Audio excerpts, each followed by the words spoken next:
So this next speaker that we have is someone that I met a few years ago. And when I had met them, I did not know the impact he and his husband would have on my life. But more so than that, I was unaware of the impact of the church Powerhouse Boston was going to have on my life. And since I've met him and his husband, I have gained freedom. And I want to just park there for a quick second before I bring him up. I know in our community, all too often, they tell us that we can't have God. I know all too often they tell us that we can't worship God. But I'm going to call them a liar to their face, because the God I serve loves everybody, no matter who they are. They could be gay, lesbian, bisexual, transgender. According to last time I checked, when they came and tried to challenge Jesus about what was the greatest of the commandments, he said the first is to love God, but the second is like the first. Love your fellow man as yourself. Love your neighbor as you love God. When I look at each and every one of you, I love the face of God, because we're made in his image. So I say to each and every one of you, when they tell you that you can't have God, you can't worship God, you can't have spirituality, call them a liar and keep on praying. That's all I can say. With that said, I'm so happy to have this man talk. My first gentleman, Robert Martin Allison. Good evening. I bring you greetings from Powerhouse Church of Boston, where I serve in leadership with my husband, Pastor Jody Allison.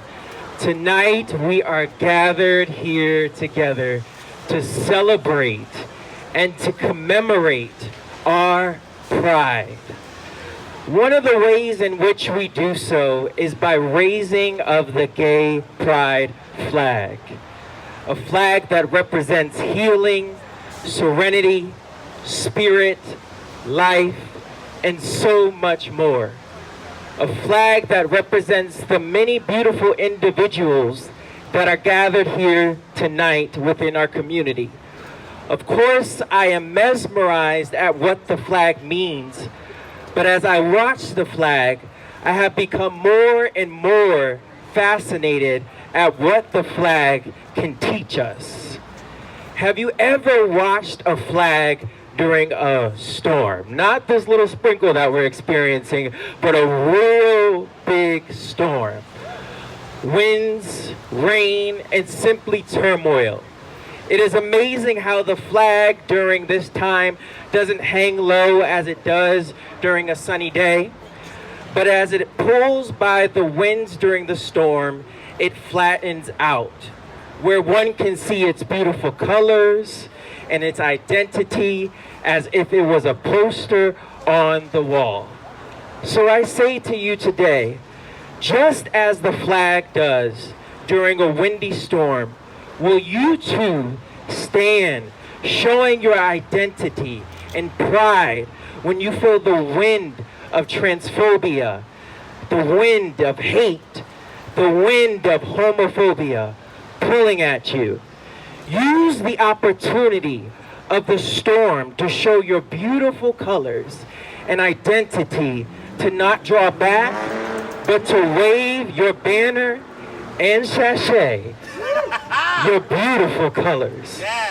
As I began to watch the flag more, I was mesmerized at how when wind comes underneath the flag during a storm, the flag begins to speak.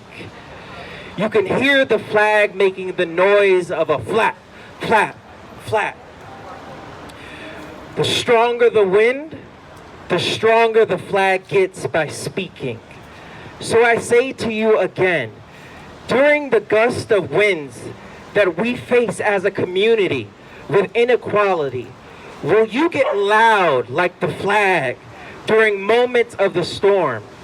Will you get loud like those that have gone before us, LGBTQ plus activists, Marsha P. Johnson, Bayard Rustin, Sylvia Rivera, Harvey Milk, and so many others that did not take no for an answer? Will you speak up?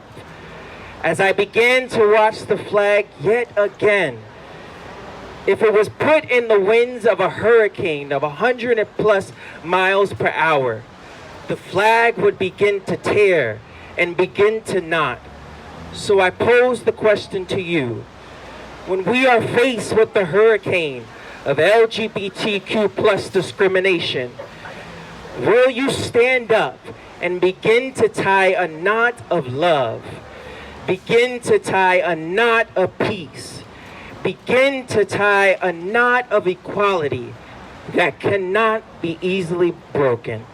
Beautiful people, when you look at the pride flag, as we will do so in a few moments, this year, remember to mirror the flag that during times of our inequality storms, remain visible, speak up, and tie a knot of love that cannot be easily broken.